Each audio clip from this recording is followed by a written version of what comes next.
அன்பு நண்பர்களே, இந்த பிரபஞ்சத்தில் மனிதர்களே இல்லையா அப்படின்னு கேட்டிங்கன்னா, மிக மிக அற்புதமான மனித தெய்வங்கள் இந்த பிரபஞ்சத்தில் உலா வருகின்றன. அதில் ஒருவரை பற்றித்தான் இது நான் சொல்ல போகிறேன். அவர் பேர் சொக்கலிங்கம் டாக்டர், இருதய சிகிச்சை நிபுணர், அற்புதமான மனிதர். நேற்று இரவு அவருடன் ஒரு அரை மணி நேரம் என்னுடைய உடல் பரிசோதனைக்காக சந்திக்க நேர்ந்தது. நான் அவர்கிட்ட ஃபோனில் தான் பேசியிருந்தேன். நான் பகவத் மிஷன்லேருந்து பேசுகிறேன், எனக்கு ஹார்ட் அட்டாக்ன்றாங்க, எனக்கு உதவி செய்ய முடியுமா, என்கிட்ட வசதி இல்லைன்ட்டு. அந்த ஃபோன்லேயே அவர் சொன்னார், நீங்கள் வாங்க விஜயகுமார், நான் ஃப்ரீயாக பார்க்குறேன் உங்களுக்கு அப்படின்னாரு. நேற்று 8 மணிக்கு அப்பாயின்மெண்ட்டு. ஒரு இசிஜி எடுத்தாங்க.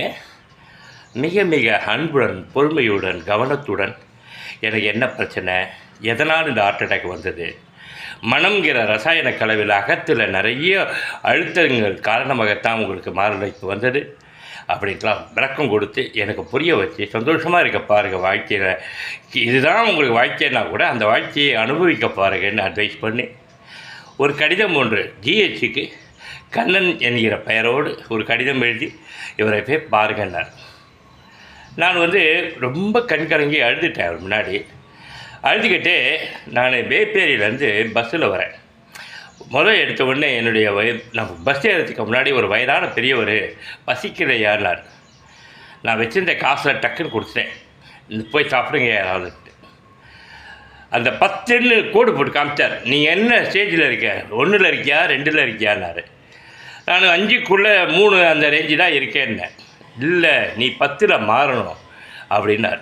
அந்த 10ஆம் நம்பரையும் தாண்டி போனோம், 10க்காவது போகணுன்னாரு.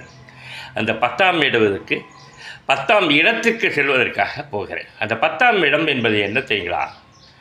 ஆனந்தமாக இருப்பது, வாழ்க்கை நிலையற்றது என்பதை புரிந்து கொள்வது. உக்ரைன் மாதிரி ஒரு இதில் கொண்டு போடுறான், அங்கே மக்களை எப்படி துடிக்கிறாங்க, அதை விடவா நீ மோசமாக இருக்கே அப்படின்னு எனக்கு புரிய வச்சார். இலங்கையில் கொண்டு போடுறான், அங்கே உக்ரைனில் ரஷ்யாக்காரன் கொண்டு போடுறான். அப்போ அந்த மக்களோட வாழ்வியலை நினச்சிப்பார். நீ இருக்கு மன அழுத்தத்தில் இருக்க, எனக்கு டைரக்டராக முடியல, வாழ்க்கையில் ஜெயிக்க முடியல, அது இதுன்னு சொல்லிட்டு, ஏன் மன அழுத்தம் மட்டுமே இந்த மாரடைப்புக்கு காரணம் என்றார். ஒரு பெரிய புரிதலுடன் இன்று நான் காலையில் இப்போ ஜிஹெச்சுக்கு என் மனைவியோடு போயிட்டுருக்கேன். மீண்டும் மீண்டும் உங்கள் அனைவருக்கும் நான் சொல்கிறேன், பணம்ங்கிறது எவ்வளவு முக்கியங்கிறத நீங்கள் புரிஞ்சுக்கணும் அனைவரும். பணம் இல்லையே இப்படியான திடீர் நோய்கள் வரும்போது தவிச்சு போயிடுவீங்க. அதனால் சேமிப்பு பழக்கத்தை வளர்த்து கொள்ளுங்கள்.